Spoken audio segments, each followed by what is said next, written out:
Hello po again. Love reading po tayo. Yan, itong love reading natin, wala pong specific sign kasi general love reading po ito. And for sure, dahil general love reading lamang ito, hindi po lahat makakatugma, makakarelate.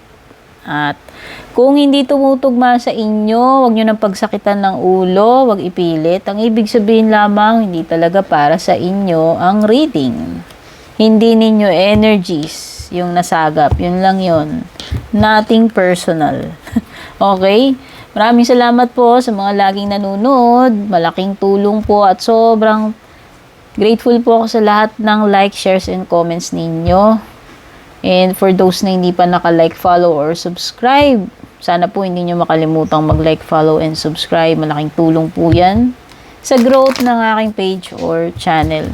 Regarding personal readings, guys, mag-ingat kayo. Marami ng scammers ngayon. Mga impostor kumukopya ng page ko. Sa anumang platform po yan, mag-ingat kayo. Okay, ang ginagawa nilang mga style, ninanakaw nila yung profile pic ng page. No? Yung sa akin, ganun din. Hindi lang naman ako, yung iba rin na ganun din ang ginagawa sa kanila. Okay? So, titignan yung mabuti. Ewan ko, bakit yung iba hirap turuan? Sorry naman guys ha. Prangkaan lang. Hirap turuan. Kasi sinabi ko na nga na never ako nag-add friend. Page po kasi yung sa akin. Page. Sa FB page po yun. Kapag page ka, ang alam ko, ako yung page ko, hindi ako nakakapag-add friend. At saka hindi talaga ako mag-add friend. Bakit ko naman po kayo i-add friend? Hindi naman tayo magkakakilala. Yun na nga lang pong inbox ko, putok na putok, hindi ko na po masagot, mag-add friend pa po ba ako? Tsaka hindi talaga po ako mahilig mag-add friend kahit na ipagtanong nyo sa mga pribadong kakilala ko, kaibigan ko. Ang personal account ko, iilan lang ang friend ko dyan. Wala pang 500, guys. Dami ko in-unfriend. Kaya imposible, wala na po akong time na kilalanin kung sino-sino or ma-curious ako kung kani-kanino para mag-add friend po ako. Usually, yung mga gumagawa nun yung mga scammers ngayon, yung mga kopyador ng mga page na kagaya ko, binibiktima nila kami, ninanakaw yung picture namin, name namin, para makapag-message sila, mag-o-offer sila ng kung ano-ano, palm reading, tarot reading, etc. etc. Hindi ko pa alam kung ano pa i-offer nila. Tapos yung iba naman, sa panahon na, hindi din ako makapaniwala eh. Sa ngayon, may mga naano pa rin, nagugoyo. Kasi, guys, ba't ka naman i-add friend, diba? Sipin mo na lang yun. Sino namang page yung mag-aabala pang mag-add friend? Wala talaga, promise, wala. Pero lang kung talagang kaklase mo siya dati, kakilala kayo, siguro, special ka, para i-add friend ka, pero, ewan ko, kakaiba na yung pag ina-add friend ka. Tsaka talagang yung page ko walang kakayahan na mag-message, yung mga friend request, add friend, wala. Hindi po. Tsaka never din po ako nauuna mag-PM. Yun yung isang palatandaan. Kaya kahit nasa ang platform kayo, sa FB man yan, sa TikTok o kung saan, sa Instagram ko, hindi po ako magme-message sa inyo ng una.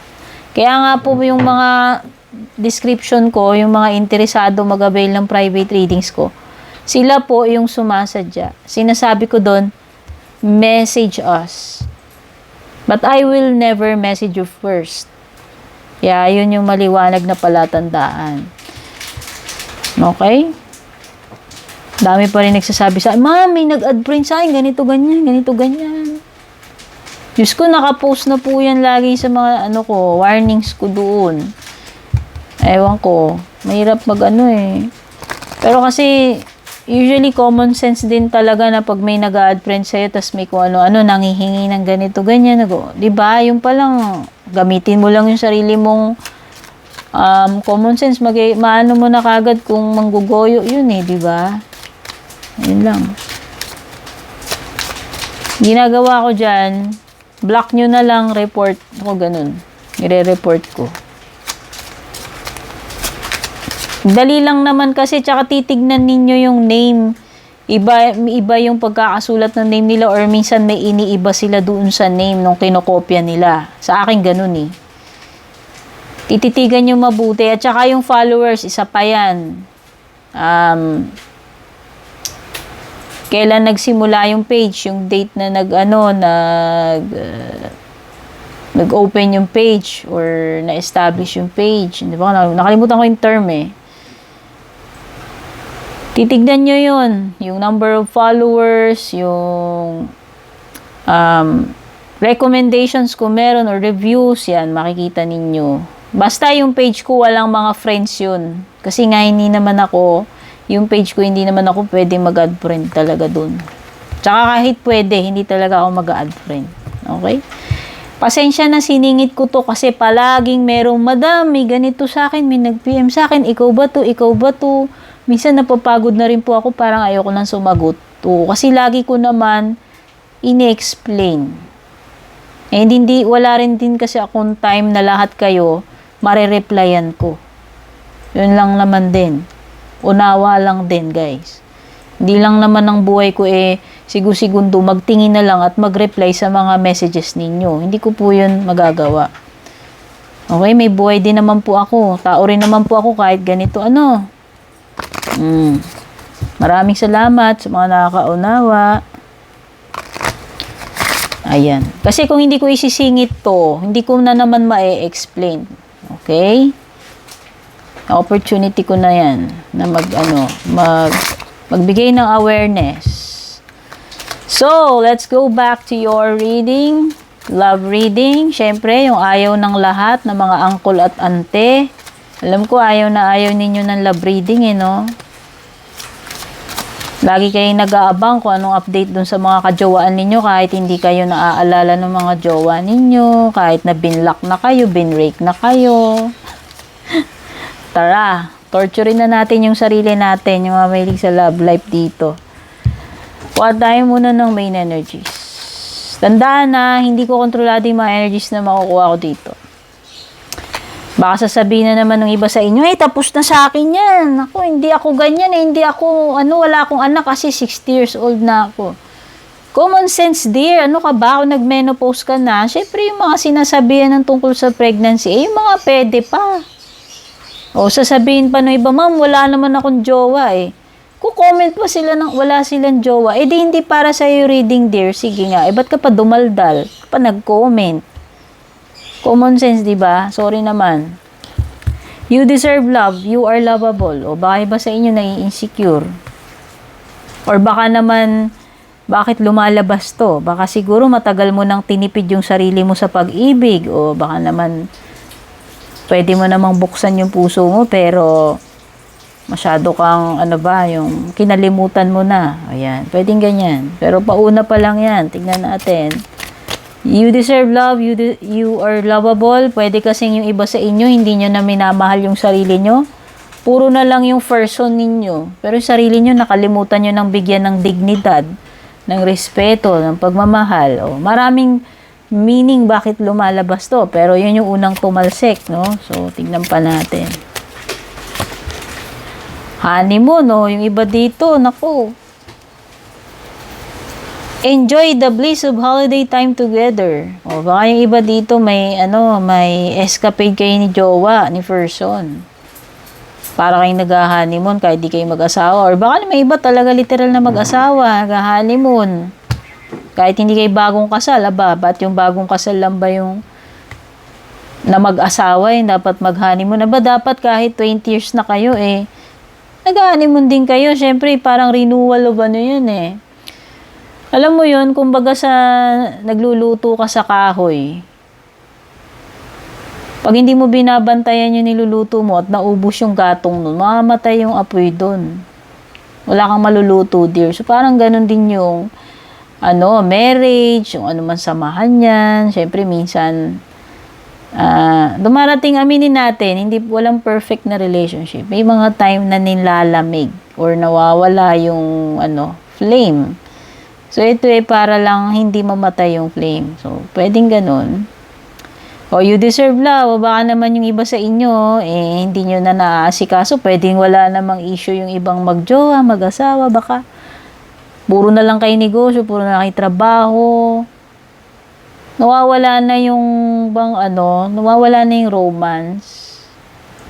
So, deserve din naman nating, ano ba tawag dito, yung ma-feel na tayo ay in love pa rin. Ma-feel na tayo ay, sweet pa rin sa isa't isa. Kahit na ang tagal yun nang nagsasama. Okay. Ayan, yung mga ganun, specific dun sa mga thunders, yung mga medyo matagal na kayong mag-asawa, living together, chorba. Kasi iba ganun porque ang tagal na magkasama, nawawalan na sila ng sobrang familiarity ba?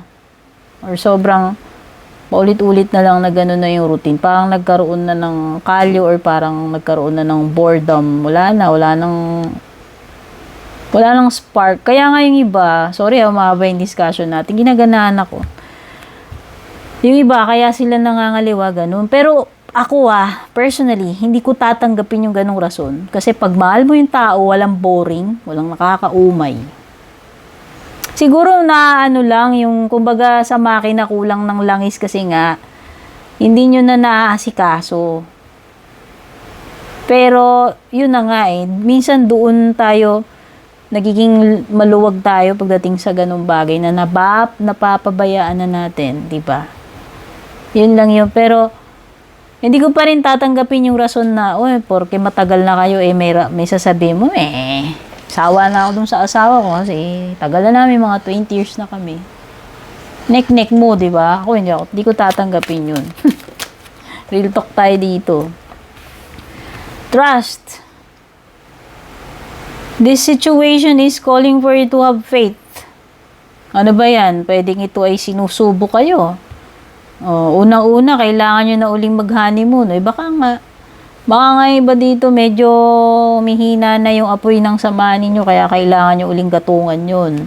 Or baka yung iba, nagkakaroon na ng dudahan, selusan. Kasi nga, nawawala na yung natin Pag hindi na tayo aware doon sa mga kajawaan natin, doon na papasok yung mga insecurity or makakaisip ka kasi, aminado ka rin sa sarili mo, okay, wala kaming time sa isa't isa.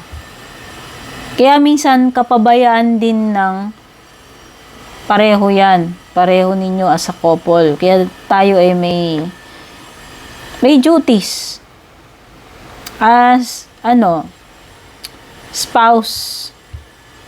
Diba? Or partners. So, hindi pa kayo mag-asawa. Basta, parang itong situation na to calls for having faith. Tiwala. Trust. No? Importante yan. Ano ba? Tingnan pa natin.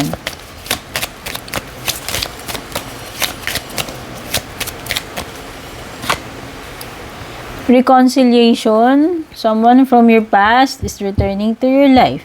Nako. So, kung may asawa ka na, dear, kung may current connection ka ngayon, jowa, ay pampagulo to. Kasi meron ditong, it could be a third party. Kasi nga, it's your ex, a past person na umeepal, returning to your life. At kung ikaw ay kasal na, dito sa present mo, may kakonect ka, may commitment ka, ito ay photobomber, pampagulo yan sa inyo. Distraction yan or panira yan. Okay? Or pwede rin naman yung iba kung single kayo, ni uncle, ni ante, pwede namang merong makulit na galing sa nakaraan na maali-aligid or gustong magpapapansin uli or bumalik sa iyo, no? Tingnan pa natin yung cards.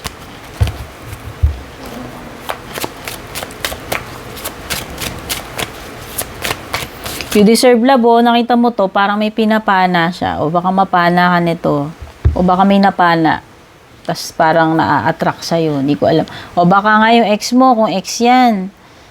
Kasi parang may tinamaan lang pana ni Cupid dito at merong umaalingasaw dito na gustong umiksena uli, bumalik. Okay? You are lovable daw. Baka,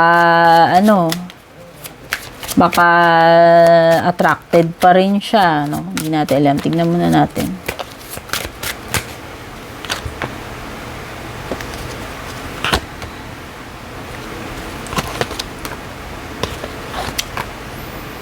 Okay, fire sign, meron dito Aries. Strong energy ng Aries at saka Aquarius and Cancer, Scorpio, Pisces. Oo, yung iba dito parang nawawalan kayo ng faith sa samahan ninyo, sa marriage ninyo. Nagkakalamigan, kaya nga siguro. Nakakatabangan, lumalamig. Tapos parang ang umiinit dito, ayan, kung meron man lumalandi na past mo, mabalik-balik sa'yo, at kung ikaw naman ipapatulan mo yan, pwedeng yan. Hindi ko alam kung sino sa inyo ha. Huwag niyo akong pagalitan dito. O kayo na mag-connect-connect ng mga energies niyo dyan dahil hindi ko alam. At kung walang kumukonect, ibig sabihin, huwag na i-connect. Pwedeng hindi talaga sa'yo yung energy na yun. Yung mga nakaka-relate lang, ha? Ulitin ko, para lang sa mga nakaka-relate. Okay?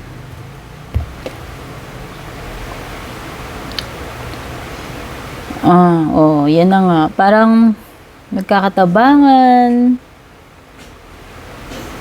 Humihina eh. Nakikita ko dito lumurupok yung pundasyon ng samahan. Specific marriage ha. Nako eh. Specific to sa mga kasal.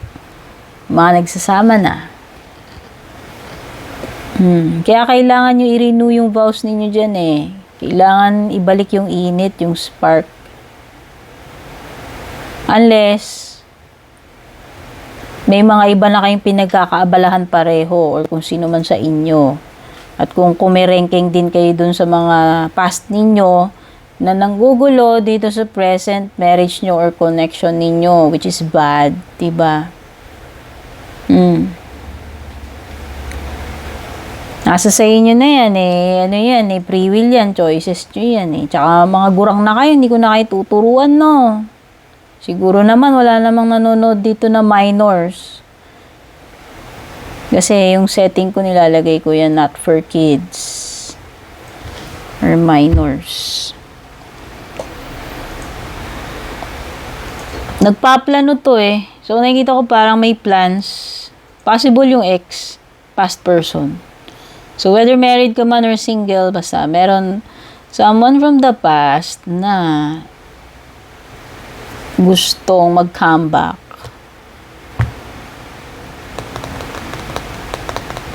Meron kayong unfinished business netong person na to, kaya siguro ang lakas ng factor na ganun.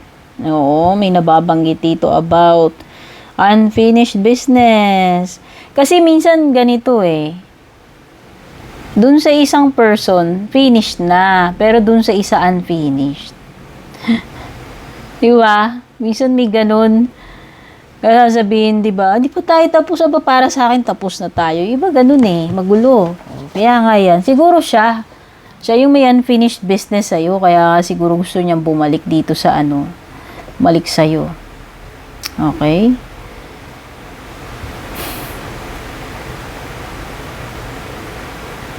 Oo. Nakikita ko dito yung iba nagkaroon na ng insecurity, instability. Sabi ko nga, parang nagkaroon na ng decay or lamat pagdating sa pagsasamahan. Specific yung mga kasal na nakita ko dito eh. So, ayan. And lalo na, kung i-entertain pa tong past person na to, ng kung sino man sa inyo, yung may ex dyan, lalong lalala yung lamat, of course. Siyempre, nag-entertain ka ng outsider eh. Hindi naman dapat supposed to be kasama yun dun sa love ninyo, sa eksena. O porke lang nagkakalamigan kayo dyan, nagkakatabangan kayo, may excuse na para entertainin mo yung past mo. O, ewan ko sa inyo. Hindi ko alam sa inyo. Hindi ko alam kung sino yung ganyan dyan sa inyo. Pero naku! Sarap kurutin sa singit. No. Gaganito-ganito lang ako. Pero, ilan mo yun, pa rin ako eh. Doon pa rin ako sa traditional way. Sagwa na kasi ng mga ngayon eh. Basta, pwedeng malakas na energy ng Aries dito. At yun nga yung may mga pinaplano ito na mag-comeback o mga diskarte, mga ninja moves pabalik sa'yo. Possible na ito yung ikakasira ng current relationship mo kung ikaw ay taken na, married, or in a commitment. Okay. Pero kung ikaw ay single, angkol, ante, wala namang problema yan. Yun naman yung lagi ninyo. Siyempre, diba? Kaya lang, iba dito, nagiging marufok, naiinip, kumike-ranking, siyempre. Ayan, lumalove life. Kaya yun yung nagiging reason. Aminin. Yung mga dapat umamin dyan. May lumitaw din na Leo. Ayan na nga, baliktad pa yung strength card. Nagiging marupok, dear. Mayroong magiging marupok dito. Susumpungin ng kati. Bumili kayong kating ko. Ano ba yung mga gamot sa... Ano ba yung mga gamot pantanggal ng kati, dear? Ayan. Suka. Pag walang mabili, lagyan ng suka. Ang aasim nyo kasi. Ang aasim nyo, mga angkol, mga ante. Ayan. Kung nga pag-ibig, yung iba dyan, ako, nakita ko yung mga age nila. My gosh! Tinalo pa ako. Yung iba wala na sa calendar, pero oh my gosh. Mas active pa kaysa sa akin. Churi naman. It's just an observation. Nasa shock ako dun sa mga comments. Sorry, prangka akong tao. Naluloka talaga ako. Naluloka dun sa mga comment, mga love life nyo, dear. Siguro yung mga ganong edad ko, siguro lagi ako dun sa ewan ko, baka inaatupag ko nun, mga nagga-garden na lang ako, yung sa bahay, ewan ko, gaalaga ng apo ko. Grabe, may nakita pa ako dun, Hindi naman sa, nagchichismisan. Diyos ko, 20-something yung agwat ng edad, dear. Ako nga, yung mga 2 years age gap, parang ayoko nang patulan. Ako yun, Personal ko yun. Kasi nga, sabi kasi nila, pagka babae ka daw, you are older by 2 years doon sa lalaki kahit magkasing edad kayo. Sabi, di ko alam kung how true, kung may scientific basis ba yun. Okay. Wala lang. Naichismis ko lang. Naimarites ko lang sa inyo. Pero yan na nga, may lumitaw na Leo. Again, may fire sign. Kanina, strong energy ng Aries, no? In the Aquarius, tas meron lumitaw dito. Strong energy naman ng Leo. Tapos meron ding Capricorn. Baka may mga ganyan signs. Kung wala, huwag nyo na pagsakitan ng ulo. Kasi kung ano lang yung mga nakikita kong signs, nire-relay ko lang sa inyo. Baka kasi may significance. Baka may connect. Pero kung wala namang connect, disregard. Deadma. Okay? Ayan na nga, nagiging marufok. Strength in reverse. Tapos may new beginnings dito. So, hindi ko alam kung yung iba dito, kung hindi naman kayo magpapademonyo, magpapaakit dyan sa mga lumalandi sa inyo, umaakit sa inyo, maaaring this is a sign ng ire-renew ninyo yung samahan ninyo kung ikaw ay hindi magpapakarufok. Yun lang, dear. May nakikita kasi ako energy ng marufok. Bibigay. Kunwari, ayaw pa, tas bibigay din naman. Yun yung nakikita ko dito Eventually, bibigay. Bibigay yung samahan o bibigay yung isa. Hindi kinaya yung karufukan. Diba? Ayan, merong pagpupurso dito, may passion, may kamanyakan, dear. Ang sabihin na natin, ako, ingat ka lang, baka mamaya ang gusto lang sa'yo neto tsorvahan, krung-krungan. Ano pa? Anong tawag doon? Boltes pa, bolt in. Baka mamaya bolt in lang gusto niyan sa'yo. Kasi alam naman niyang pamilyado ka or taken ka na Iba, yung mga ganun tao, isipin mo na lang yung asan ang katinuan nun. Kasi halimbawa, isipin mo, family mo yon, tapos niruruwin nung ex. Or ikaw, halimbawa, ikaw yung ex, iruruwin mo yung family nung ex mo kahit na alam mong taken na siya, may anak na siya, may asawa na siya. Just because gusto mo. Diba minsan kailangan din natin ng responsibilidad? Diba? Actually, hindi minsan. Dapat tayo ay responsable rin. Kung nakakasira ba tayo ng samahan ng iba, nakakasira ba tayo ng puso ng iba or ng pamilya ng iba. Dapat i-consider din natin yun. Hindi lang yung happiness natin. Okay? Just my opinion. Pwedeng i-take, pwedeng hindi. No? Na-express ko lang. Pero yun na nga. Nakikita ko kasi dito energy ng karupukan. Pero wala rin naman akong nakikitang love coming from the ex, from the past. And all I can see is pure physical. Ewan ko. Pero yun yung nakikita ko. Physical, passion, heat. Yan, mainit eh. Daming mainit dito, oh.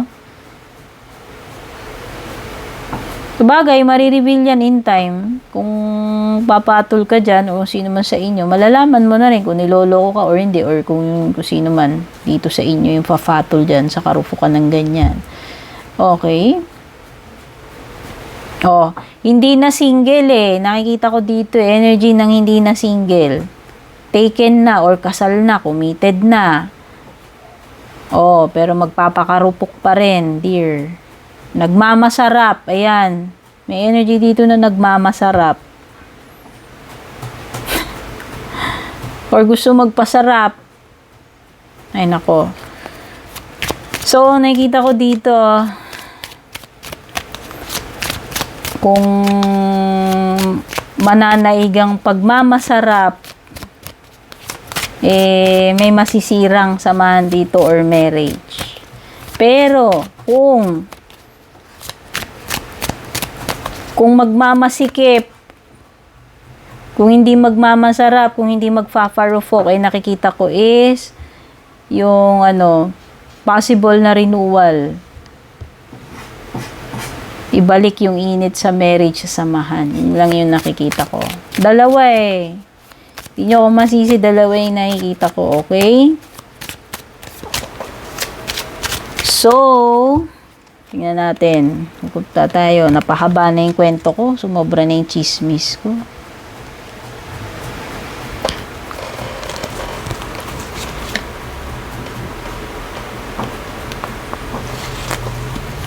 Sumobra yung chismax. Tingnan natin. Okay?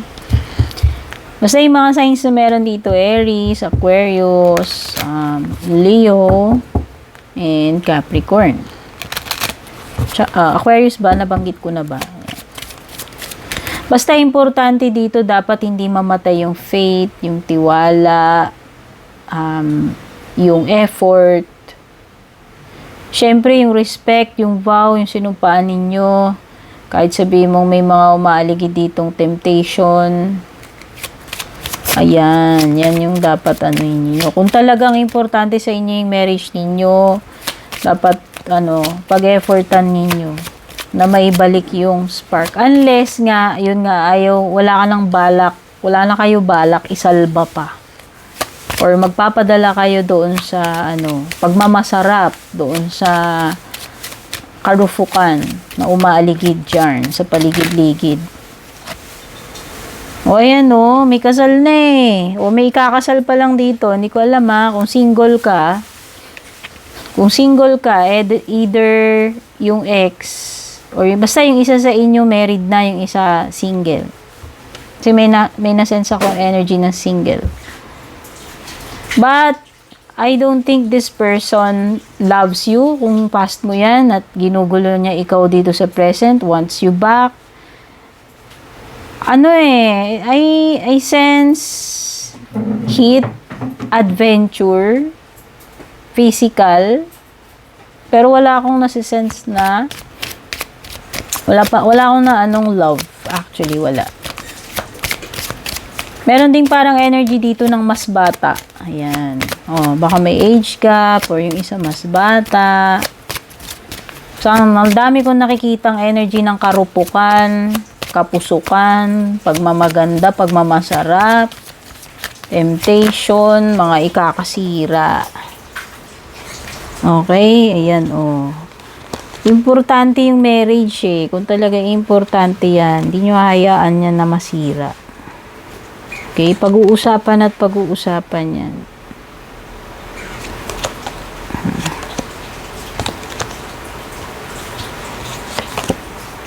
Ayan no, make the effort. Kung talagang gusto nyo i-save yung samahan, marriage man to or anumang klaseng connection,